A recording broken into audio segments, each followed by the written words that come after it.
Thank you very much for having me. I'm the national editor of the New York Times, and that's a weird job to have, and so one I will try to explain to you. What I'd like to do, I think, is tell you what it is that I do, how it fits into the New York Times, and what we do with the national desk of the New York Times. And then I find generally the best thing to do is to turn matters over to you, and we can talk about various things that the paper does well, does poorly, that you'd like to know more about. We can talk about politics, which is what brings me here today. We can talk about restaurants, which is what I used to do at the paper, or indeed whatever you like. But first, what is this national desk? Why am I here? What am I doing in front of you? The National Desk of the New York Times is made up of some 14 news bureaus spread out across the United States. We're one of the last newspapers in the United States to have this system, whereby we don't simply work out of a newsroom based in New York, but we have reporters based all over the country. And we have a bureau here in Miami, which is what brought me down here in addition to speaking to you, to speak with Lizette Alvarez, who's our Miami bureau chief. So we have these bureaus. They feed into a relatively small desk in New York where there are also nationally based reporters who cover specific beats rather than regions of the country. So we have a criminal justice reporter and a religion reporter, an immigration reporter, a military affairs reporter, and down the line. All told, let's call it 30, 40 reporters. 8, 9 editors, all of us taking in these feeds and putting out the report. What are we responsible for? We're responsible for covering the news of the nation with 2 exceptions. The federal government, which is run out of the Washington Bureau of the Times, and the metro region of New York, Connecticut, New Jersey, which is run by the Metropolitan Department of the Times. So it's a fair amount of country to cover. We cover the elections in a really interesting way. We do it with a kind of tripartite system. We've got the national reporters. We also have a politics desk that's filled with its own structure of people who are candidates around the country and reporting on the issues as they develop out there. And of course, the endless caucus process and now thankfully over endless debate process. And then the Washington Bureau, which is covering, as I said, the federal government, but also the re-election campaign of the sitting president. So the 3 of us all kind of, the 3 desks need to coexist and debate things out sometimes as we figure out what it is that we do, or what it is that we want to put in the paper each evening, or put on the website all day. The role of the national desk there is to act as a kind of, I'd like to think, is to act as a kind of check or balance against the conventional wisdom that might develop on the campaign trail through no fault of the reporters who are there. It's just they're following the narrative line of the campaign, and we can go out into the country and I hope talk to citizens and voters to find a countervailing story to help fill it out for the reader. All right, so how do we do that? And what makes it challenging for us? We do it in 2 ways, and the 2 ways are the challenge in a nutshell. The 2 ways are, of course, the print edition, which I brought up here in an old school way. You get papers here, and I hope that you do read them. But of course, we put out 1 paper a day. We put out a new website every 10 or 15 minutes. And this creates a huge problem for journalists who are used to writing for 1 paper a day. Because the Times, the benefit of the Times, or what we perceive to be the benefit of the Times, what we want you to perceive as the benefit of the Times is that we're providing analysis in addition to the news. We're not simply saying there was a house fire. We're telling you why that fire started and what it was about the construction of that house different from other houses that led to the house fire, or led to the fact that the house burned to the ground and not just to the first floor. But online, there's no time for analysis. We need to get that news out now. There's a house on fire. And this creates a real issue for us, for our reporters and for our editors and for our home lives too, because the news never stops. It's always, always coming. And we are forcing ourselves, we have to force ourselves to use new methods of social media, to use faster reporting skills, to really push on ourselves to make sure that we're getting stuff out quickly. And then go back and think about it so that when you get the paper the next day here in the Student Center, there's a deeply reported analytic piece that explains everything that went on beyond the news that we were able to blast out in a news alert to your earbud or your iPhone.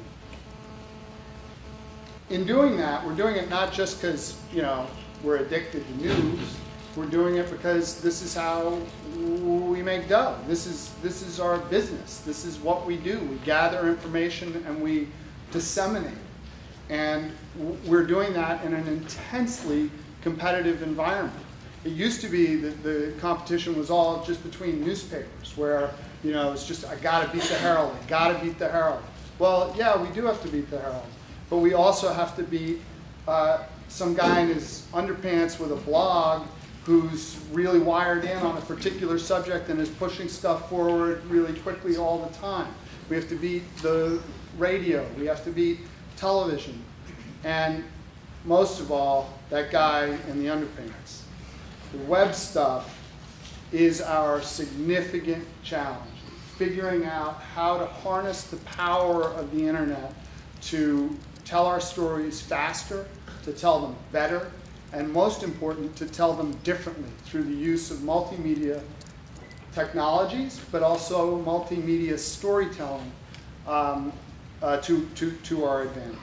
So why? Well, makes us money. But more important than that, at least to those of us who work in the salt mines of the newspaper, is to provide readers and voters with as clear a view of the issues that are facing them as we can, so that they may make informed choices about who it is that they want representing them in government.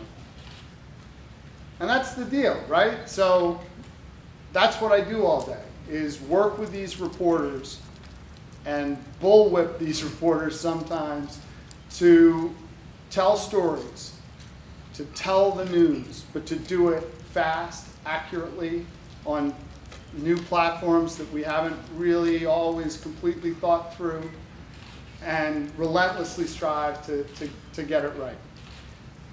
It's a living. I like it. And I'm sure that you have bones to pick.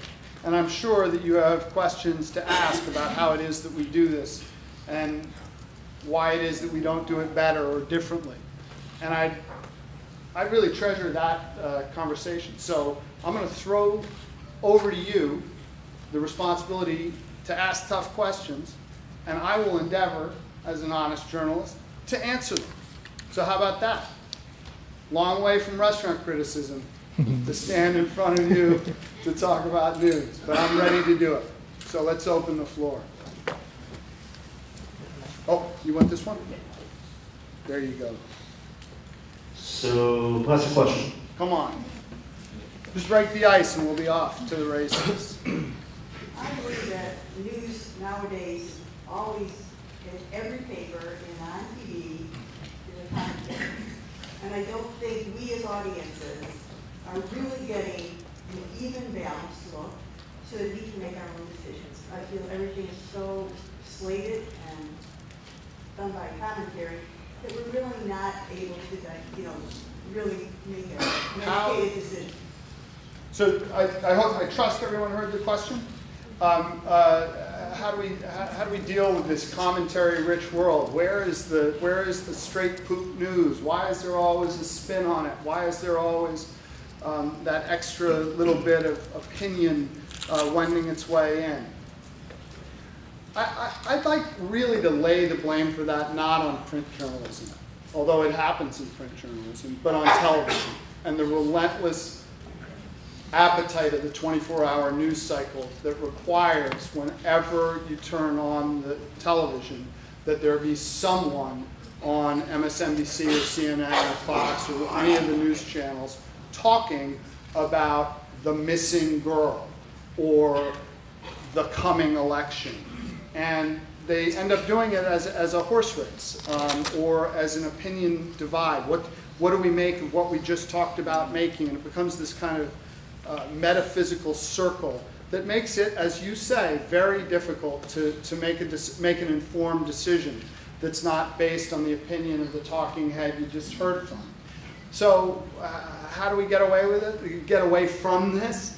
I'd like to think with relatively sober print journalism of the sort that you can find, and I hope in the Times, in the Journal, in the Washington Post, and elsewhere. That's my. Beyond that, I can't be incredibly optimistic about what's going to happen on TV, unless there's a big ad boom and they don't have to talk so much all the time. Yes, in the back.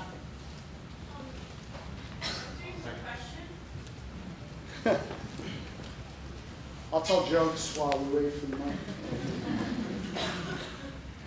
Answering your question, I'm thinking that, yeah, it comes down to your own opinion. Like, I don't think there's always going to be a bias story. You're always going to hear a bias newspaper, you're going to hear, because it's everybody else's opinion. It comes down to whether you believe it or not, and whether you choose to just stay with the news or do some little research by yourself and really go to the internet and look at all the sources. I think that's going to be the best way to avoid bias by doing your own research. Like that's when I find out that something's biased.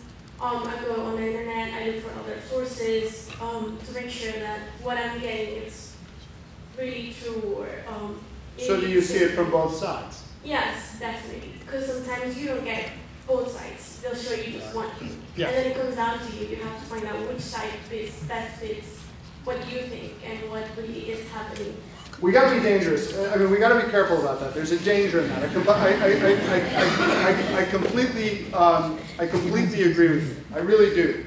But I do think that there's one thing that you said at the end that I want to urge you all to be very, as news consumers, I would urge you all to be careful about.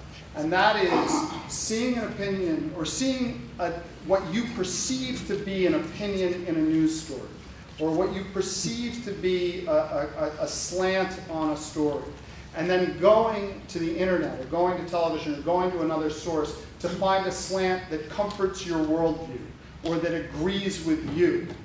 This is a big danger, and it has led to the kind of polarization of political discourse in this country in a way that is really dangerous, I think, which is to say that particularly in the coverage of political events, you know, a victory can be spun as a defeat. A defeat can be spun as a victory by those who seek to do that. But